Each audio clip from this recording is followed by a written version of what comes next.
नमस्कार दोस्तों, आपका स्वागत है आपके अपने रिटेन ज्ञान चैनल में।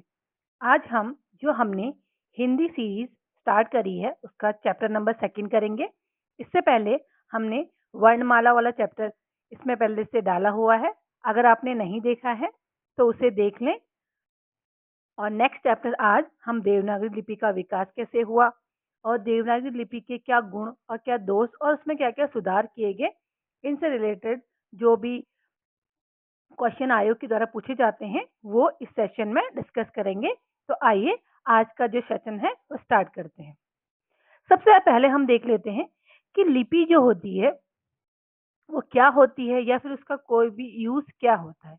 तो जब भी हम अपने जो हमारी ध्वनियां हैं उनको या अपने जो हमारे जो भाव और विचार है उनको अभिव्यक्त करने के लिए जब हम किसी भी माध्यम का यूज करते हैं, तो अगर हम अपने ध्वनि संकेतों को यूज करते हैं तो वो भाषा में आती है।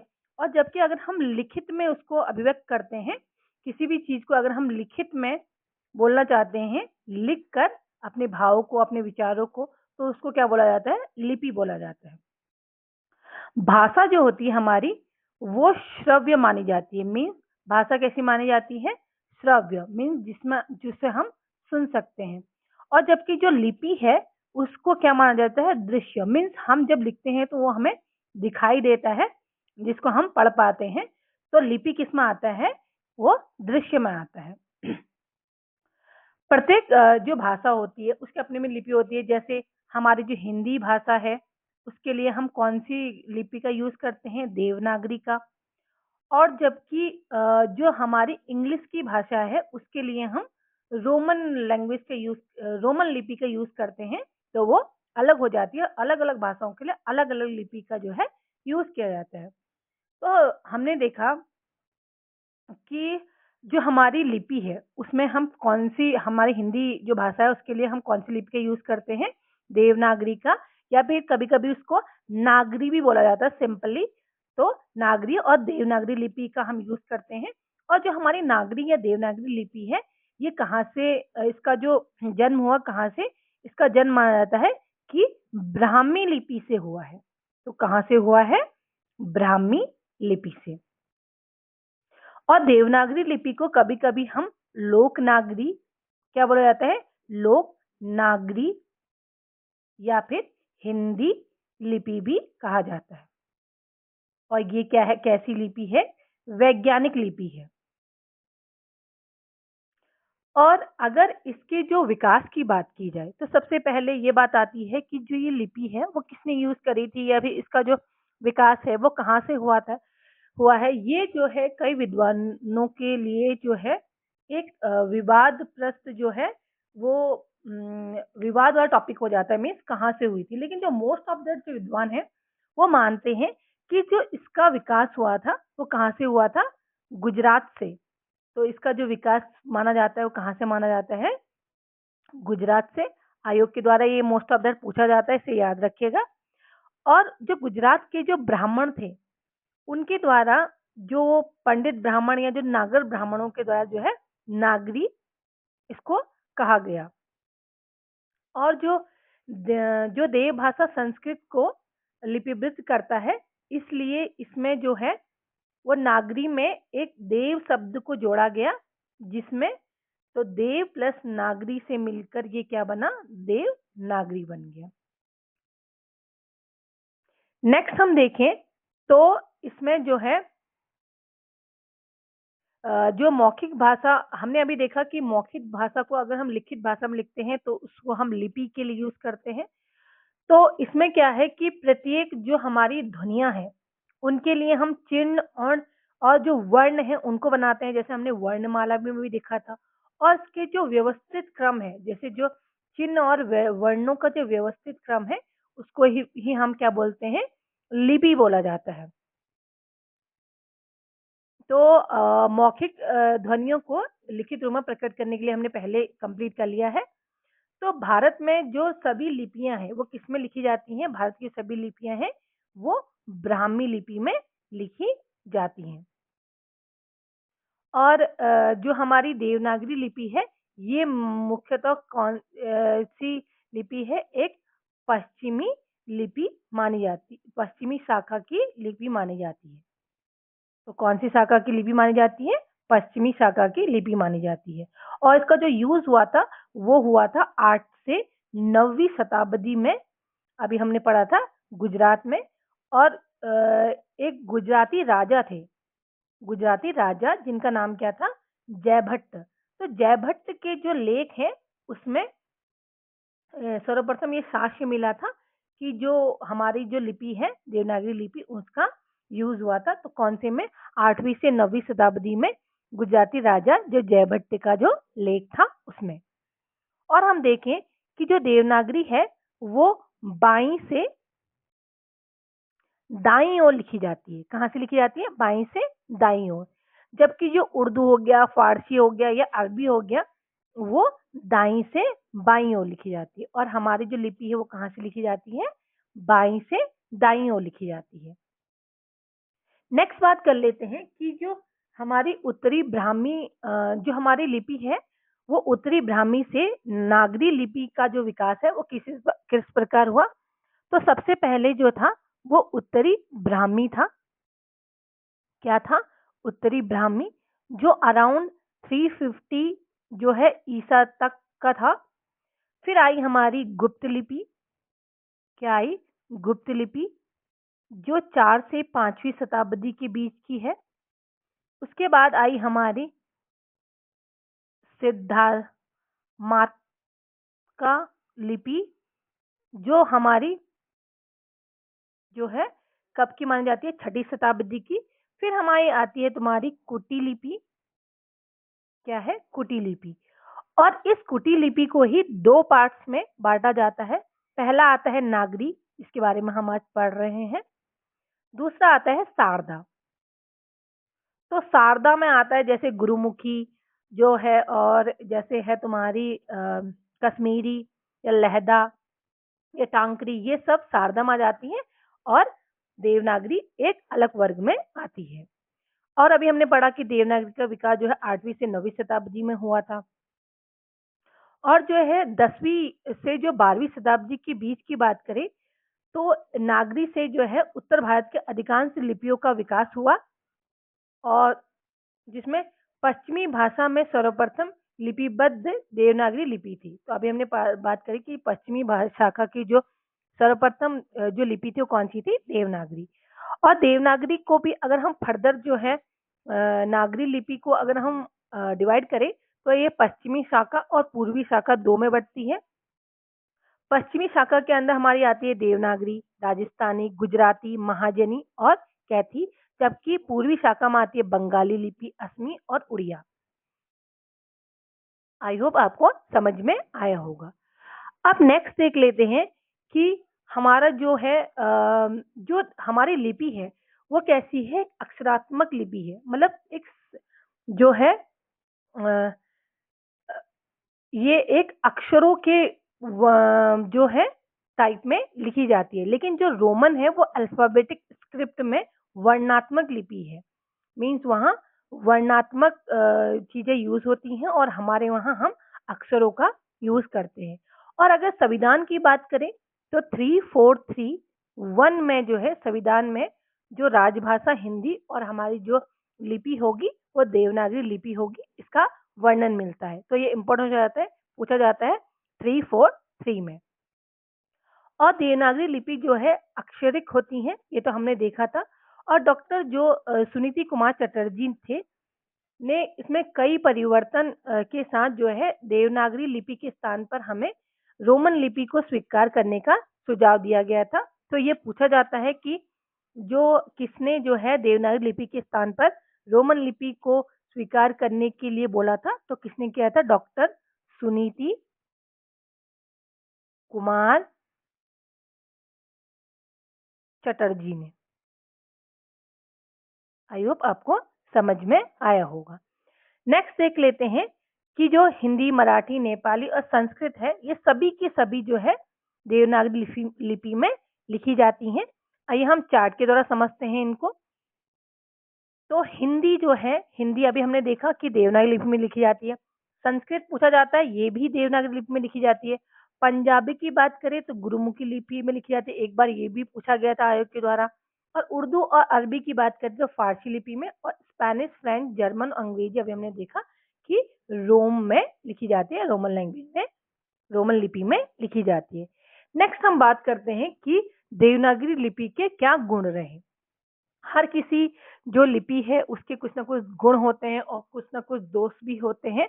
तो हम एक एक करके देखेंगे। पहले हम देखेंगे कि इसमें गुण क्या है, फिर इसके दोष, और देन हम देखेंगे कि इसमें इसके दोषों के लिए क्या क्या सुधार किए गए। तो सबसे पहले देखें तो हमारे में जब हम अपना इस लिपि में लिखते हैं तो जो हम बोलते हैं वही हम लिखते हैं। जैसे मैंने लिखा अ म र, तो जो साउंड आया वो मैं लिखते गई। लेकिन जो इंग्लिश लैंग्वेज है उसमें जो बोला जाता है वही पर्टिकुलरली लिखा नहीं जाता। लेकिन हमारी जो लैंग्वेज है उसमें एक पर्टिकुलर जो है वर्ण वर्ण या फिर जो भी हम शब्द बोले उसको ही एक पर्टिकुलर टर्म में तोड़ के लिखा जाता है। तो ये इसकी एक विशेषता होती है। और नेक्स्ट की बात करें कि एक वर्ण संकेतों से अनिवार्य एक ही ध्वनि व्यक्त होती है। जैसे मैंने अमर बोला तो एक ही जो वर्ण है संकेत के लिए एक ही ध्वनि हो रही है। लेकिन इंग्लिश में ऐसा नहीं होता। जैसे हम कई बार एक से ज्यादा वर्ण, जैसे हमने लिखा चौ, चौ एक हिंदी वर्ण है। अगर इसी को मैं इंग्लिश में लिखूं तो सी एच, तो हम दो संकेतों का यूज कर रहे हैं, मीन्स एक से ज्यादा संकेतों का यूज कर रहे हैं। लेकिन हमारी लैंग्वेज में सिर्फ हम एक वर्ण को ही जो है ये बोल रहे हैं, उसे ही लिख रहे हैं। तो ये भी एक काफी ज्यादा अच्छी जो है गुण है, क्योंकि इससे कंफ्यूजन वगैरह नहीं होता। देन हम देखें कि जो ध्वनि का नाम वही वर्ण का नाम। जैसे हमने चौ बोला तो चौ ही है, लेकिन अगर यहाँ पे मैं तोड़ दूं सी, अपने आप में सी और एच अलग अलग जो है ध्वनियों का यूज हो रहा है। लेकिन हमारी जो हिंदी में है अगर उसमें ओ बोलूं तो सिर्फ ओ की ही ध्वनि आ रही है। तो ये भी एक इसमें क्या हो जाती है, मुख्य विशेषता हो जाती है। एक ध्वनि के लिए एक ही संकेत होता है, मीन्स एक हमने ध्वनि बोली और उसके लिए संकेत एक ही होगा। मान ले ई बोलते हैं हम, तो ई के लिए सिर्फ एक ही संकेत होगा और नहीं होगा। हालांकि वो अलग चीज है कि ई बड़ी और छोटा ई वो अलग है, लेकिन उसमें भी हम उच्चारण जो है अलग हो जाता है कि छोटी में ई बोलते हैं और जब बड़ी लगाते हैं तो थोड़ा ई को खींच कर बोलते हैं, तो वो हो जाता है। मूक वर्ण नहीं, मूक वर्ण मीन्स जैसे मैंने कोई भी शब्द लिखा है, जैसे मैंने लिखा राम, तो यहाँ पर राम बोला, राम ही लिखा। लेकिन अगर मैं यहाँ पर नाइफ लिखूं तो यहाँ पर जो के है वो साइलेंट है। लिख हम नाइफ में के भी दे हैं, अगर पढ़ेंगे तो नाइफ टाइप का साउंड आएगा। तो ऐसा जो है हमारे हिंदी में ऐसा कुछ नहीं होता है। तो और अगला बात करें तो एक वर्ण में दूसरे वर्ण का भ्रम नहीं पैदा होता।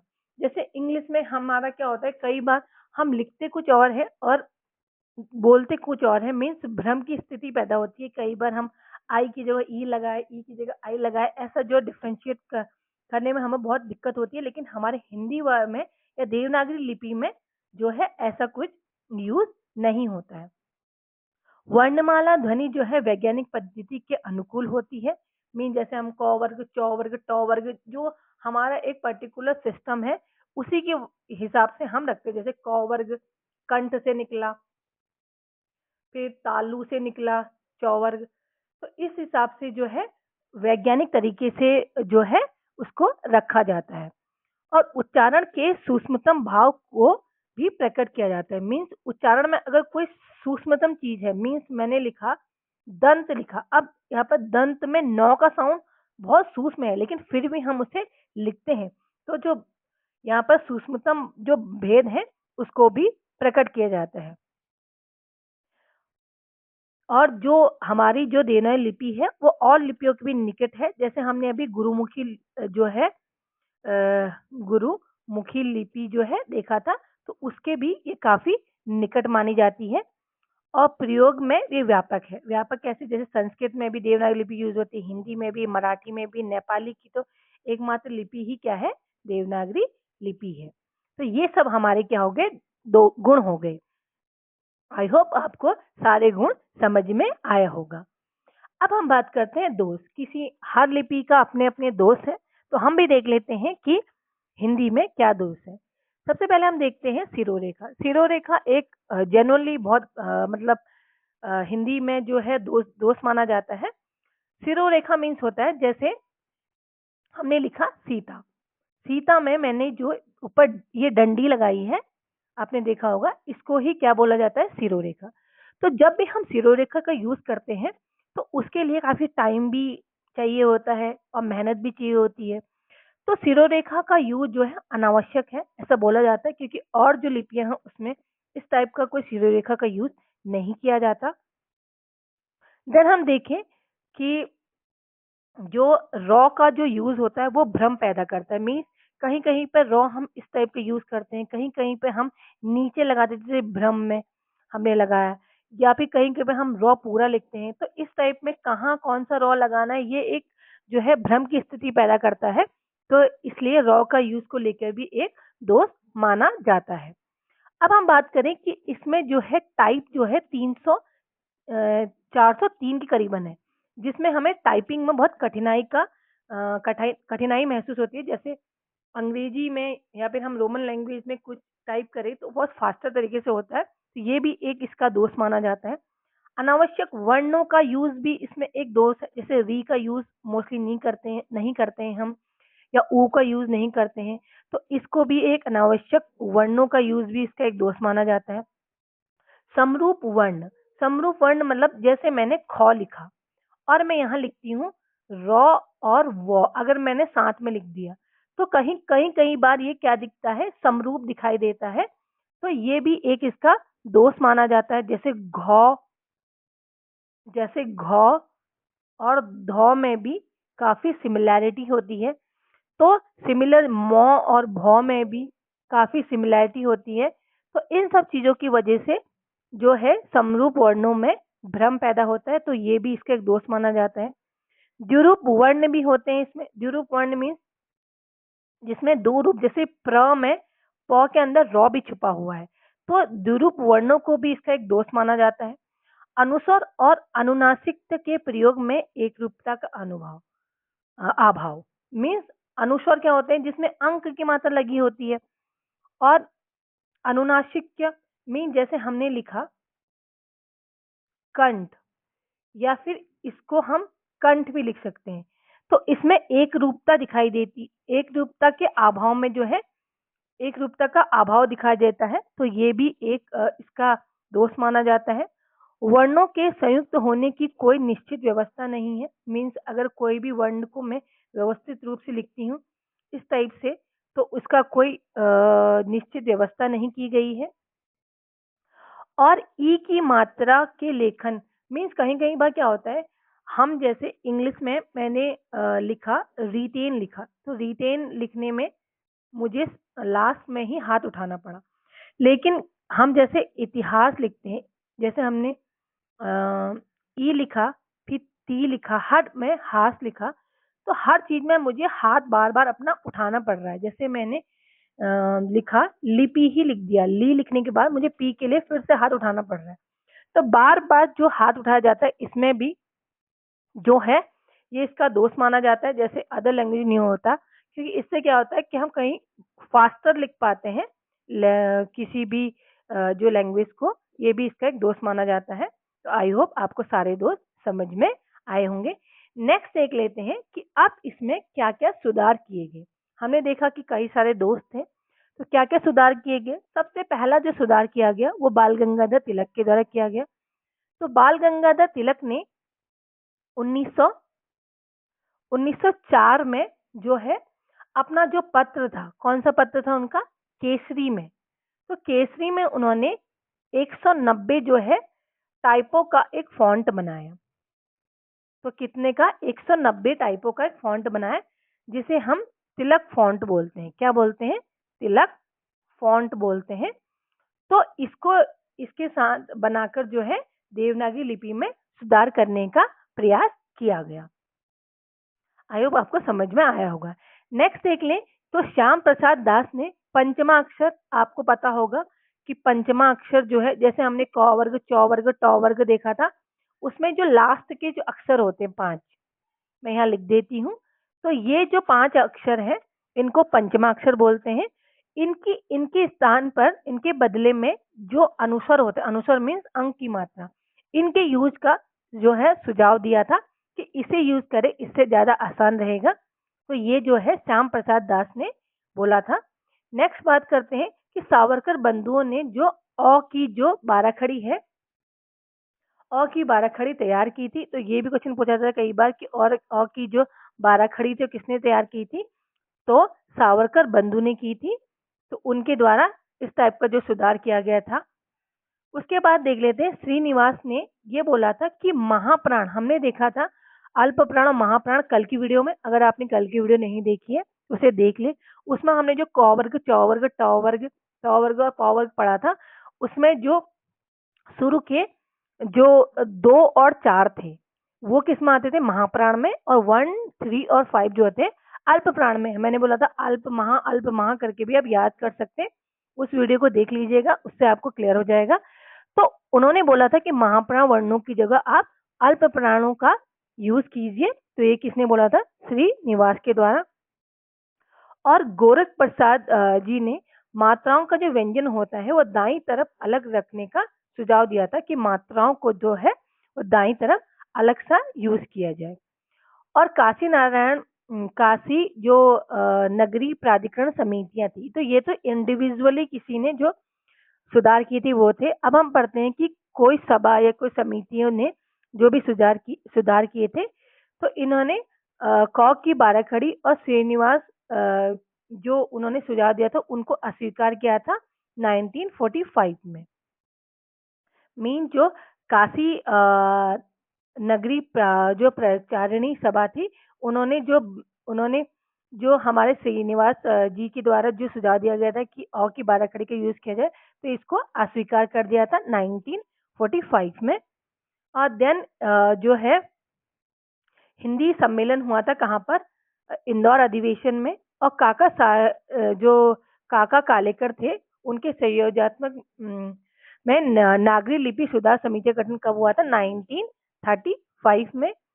और शिक्षा मंत्रालय ने नागरी लिपि के लिए एक मानक देवनागरी वर्णमाला 1966, देवनागरी लिपि और हिंदी वर्तनी मानवीकरण 1983 में किया था। और उत्तर प्रदेश सरकार के द्वारा जो है ये हिंदी जो देवनागरी पद्धति है उसका गठन किया गया था। तो ये वीडियो यहीं पर कंप्लीट होता है। अगर आपको वीडियो अच्छा लगा तो लाइक एंड सब्सक्राइब करें। जय हिंद, जय भारत। Thank you for